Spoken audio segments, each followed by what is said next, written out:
Daytoy tibiyag kagasawa ada times apo nga pinagtutudo ada med times nga nabara ada nalamiis ada dagiti kunate yung aldaw nga normal laeng. Marvin and Menchie, bigbigan tayo daytoy nga aldaw napatek kada kayo. Da kayo timang Ted, noan niya daytoy nga aldaw para kada kayo magkasawa. Kat sapay ko mga kunatayo daytoy nga aldaw, hanyo liplipaten ti panagbiagyo nga agkasawa. Amangan lano nalipatan nyo, agapa kayo. Amutay amin. Na these are the days nga amo and date na we remember when you said I yes. disappoint you, you might as well kill me. Marvin, you know I got attached to you so easily. Attracted to you in ways I cannot explain. I care about you more than you realize. I appreciate you more than you will ever know. No words are powerful enough to describe how you make me feel. You're the first and the last thing on my mind every day. Unang-una sa lahat, binabati kita dahil ako ang napangasawa mo. Napakaswerte ko, Menchie. Dahil nandyan ka kahit nung walang-wala ako, minahal mo ako nung mga panahong naka-Rusi motor lang ako at wala pa akong kotse. You love me during those times that I earn minimum salary. You love me even there are so many handsome, rich, cutie, and tall na nakapila sa'yo.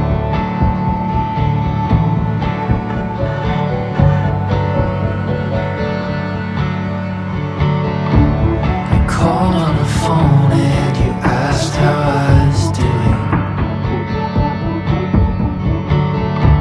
I told you what I thought you'd wanna hear. Yeah, I hear how that sounds when I say it out. Kakabsat, itay tultuloy nga ikarkararaganen da Marvin, kani Menchie, tasapay kumati apo, anyaman ti arapa apdagasawa, ket magunod da. Ket ti anyaman met nga panlubog, ti biyag nga gasawa, malasatan da. Amen.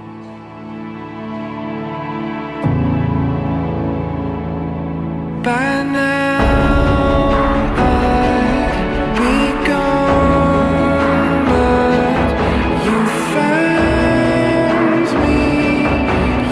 Sa dinami-dami ng lalaki sa mundo na nakapila sa'yo, marami sa'yo ang nag-aabang, marami sa'yo ang naghihintay, marami sa'yo ang nagpapantasya. Pero ako lang ang maswerteng lalaki na ngayong araw na ito ay tumanggap ng grasya. You love me even at my lowest. Now that I have accomplished a lot of things, I can't help but look back and say that it's all because of God.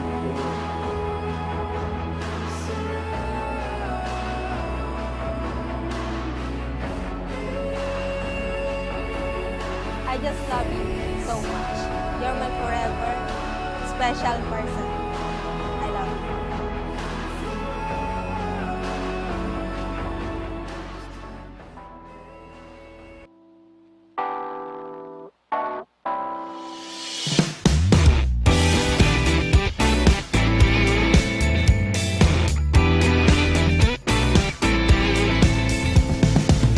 Right in the middle of my conversation, I saw you walk walking by, I completely lost my concentration. You know, you really caught my eye.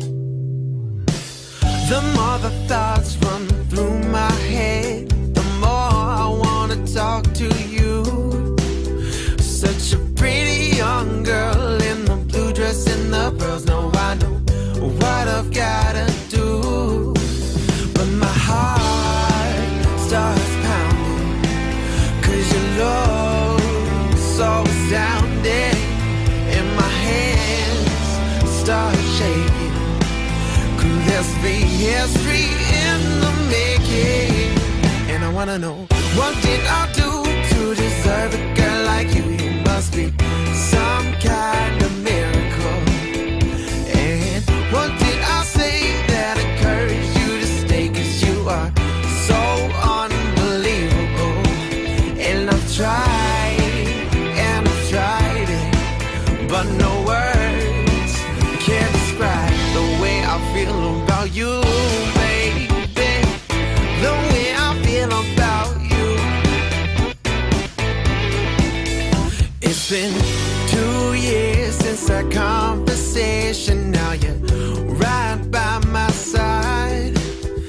Yeah, I still get that feeling. My head goes through the ceiling when you put your hand in mine.